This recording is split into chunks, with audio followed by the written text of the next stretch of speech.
అమ్మా, వెతికి వెతికి ఆయాసం వచ్చేస్తుంది సాంబ. ఈ బ్యాగులో ఏం లేదు, కనీసానికి ఈ బ్యాగులో ఏమైనా ఉందా?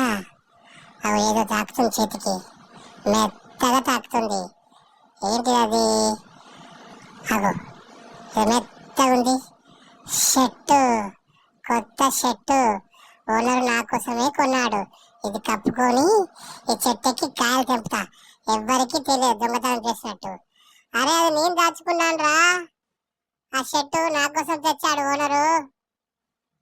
అరే, దొంగలరా వీళ్ళు. నేను దాచుకున్నది వీళ్ళు ఎత్తుకపోతున్నారు. దొంగలరా వీళ్ళు, దొంగలు. నేనే అంటే దండమిచ్చే దొంగల్లా ఉన్నారా వీళ్ళు. అది నేను దాచుకున్నాను, కప్పుకొని కాయలు దొంగతనం చేస్తాను. ఆ కాయలు దొంగతనం చేస్తే ఎవరికి దొరకద్దని. వీళ్ళు నాకంటే దొంగలు ఉన్నారా.